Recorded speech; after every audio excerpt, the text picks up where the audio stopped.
મિત્રો, આપણા લોક સાહિત્યમાં ઘણી બધી લોકવાર્તાઓ છે. એ પૈકીની ગાંગલો મલક જોઈ આવ્યો એ લોકવાર્તા આપણે સાંભળવાના છીએ. જે મુખપાઠીની લોકવાર્તા છે અને ખોડીદાસ પરમારે એ વાર્તાને શબ્દરૂપ આપેલું છે. રામપરા નામનું એક નાનું અમથું ગામડું. એમાં એક રાંડી રાંડ ભરવાઈ રે. બાઈને એક દીકરો, ભાઈવે ભાયરી રૂડો ને રૂપાળો, પણ હા અકલ મઠ્ઠો તી અકલ મઠ્ઠો. એક દી ભરવાઈ કે, એલા ગાંગલા, તું તો હાવ ગાંડો ઈ ગાંડો જ રહ્યો.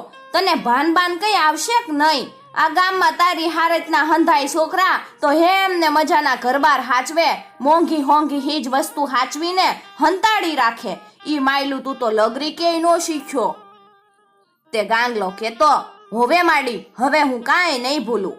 ગાંગલાની ડોહી તો વેલી ભળકડે ઉઠે, પછી હુલો હળગાવે ને જાય માતાજીના 3 બધા ઢીપતીક ને ઢાંકણ ઢૂકણ કરી સુલામાં દેવતાના ખોટારા કાળજીથી ભારી કારવીને કોઈની દાડી દપાડીએ વહી જાય. તે હાંજે આવે. માડીએ શિખામણ દીધી તી, ઈ ગાંગલાએ કાનમાં રાખી લીધી. માડી દરરોજ સુલાના દેતવા ખોટારાને હાચવીને ભારી દેતી થી. ઈ દરરોજ ગાંગલો જોતો.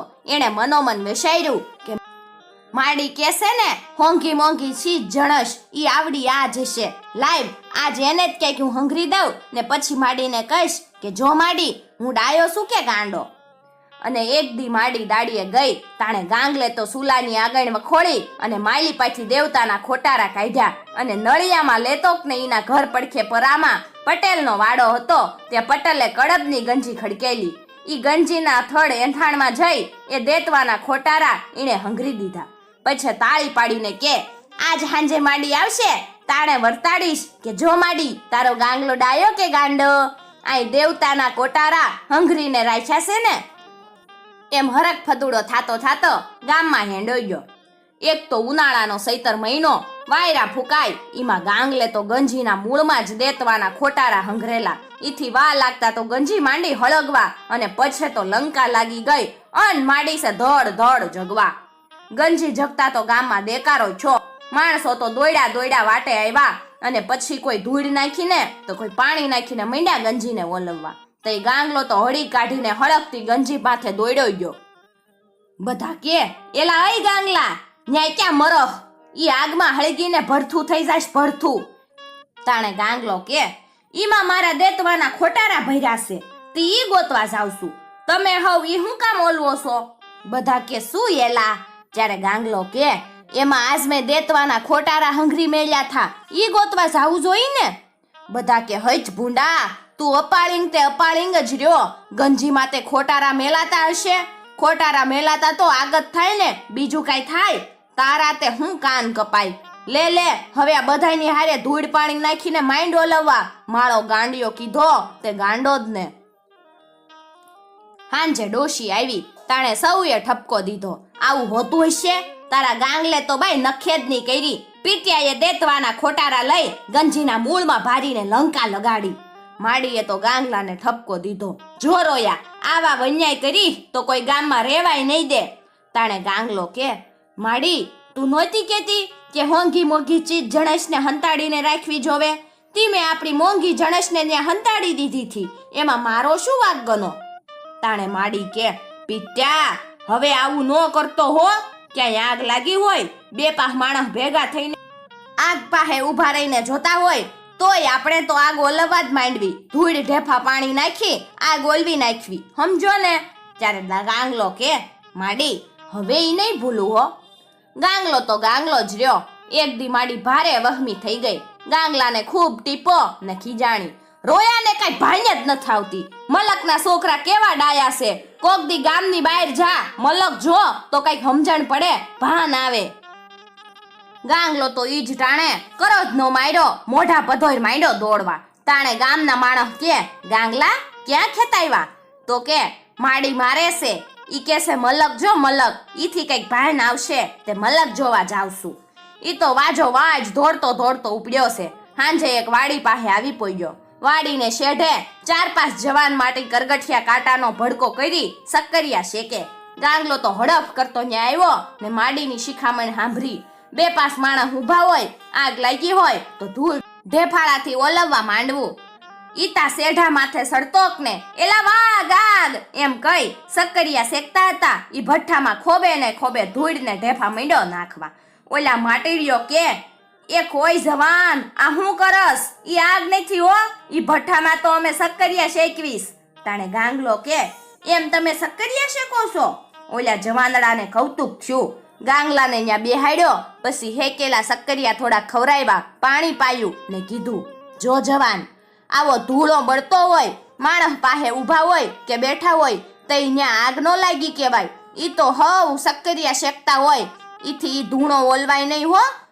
ન્યા હોય એને પૂછાય કે ભાઈઓ સક્કરિયા શેકો છો ને, અમને આપો ભાઈ. તાણે ગાંગલો કે ભલે, હવે એમ જ કરીશ. થોડા દી થયા ને ગાંગલો હરતો ફરતો એક ગામ કને આવ્યો.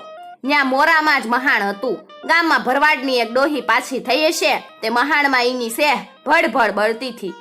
ઈની વાહે મોર કાંધિયા કોક ઊભા, કોક બેઠા બેઠા વાતુના ફડાકા મારતા થા. કોઈ વાહડેથી સેહને ખોરતું તું. ધોડી ધોડીને લાંઘણો થયેલો ગાંગલો આ મહાણમાં દોડ્યો આવ્યો અને પાહે આવીને કેસે, હે સક્કરિયા શેકો છો ને, અમને જો ને વળી. બધા કે માળા ગાંડિયા, આ મહાણમાં સક્કરિયા કેવા, આ ડોહી પાછી થઈ છે ને તો એને દેન દેવી સેવી. બગાંગલો માન્યો નહીં. તમારે સૌએ એકલા એકલા સક્કરિયા ખાવા હશે, અમને જો ને વળી, મને બહુ ભૂખ લાગીશ. કોક કે મારો અડબમ લાગસ.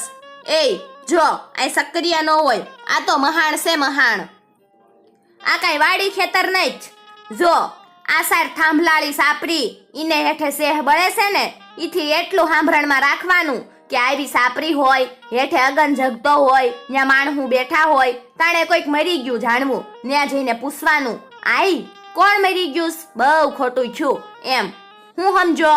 તાણે ગાંગલો કે હવે નહીં ભૂલું હો, એમ જ કહીશ લ્યો.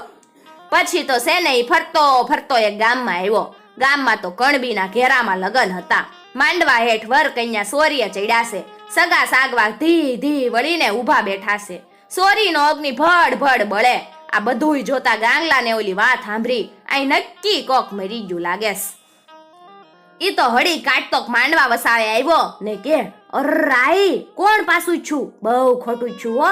બધા કે એલા શી વાત કરસ? તો કે પણ આ મરી કોણ ગયું છે? પટેલિયા કે તારો દાદો. કોક કડહા રાખો લાગો, ભાળતો નહીં કે આઈ તો આ વરકન્યા કંધાર જમે. ઈ બેયના લગન છાસ લગન.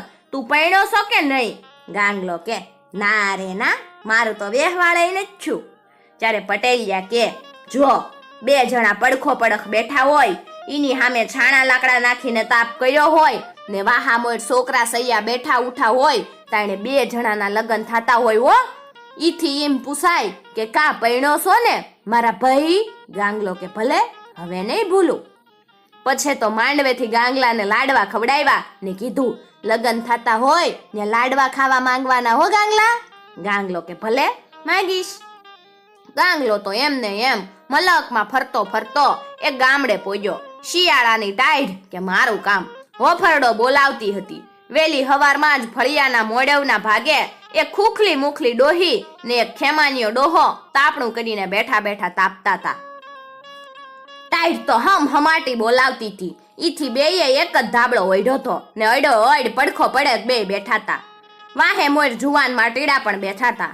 ગાંગલાને પણ બહુ બહુ ટાઈડ વાતી હતી. ઈમાં ફળીમાં ડોહા ડોહીને તાપડા પાસે જ પડખો પડખ બેઠેલા જોઈ એને ઓલી વાત સાંભળી ગઈ. નક્કી આ ડોહો ને ડોહી પરણતા જ લાગેસ. ઈ તો લાગલો જ એની પાસે જઈને કે હા લગન કરો છો ને, લાડવા ખવડાવો લાડવા. ડોશી કે મારા રોયા નહવાડા, આ ગઢે ગઢ પણ તે કાંઈ લગન હોય, સરમાં તો નહીં જ પીટ્યા.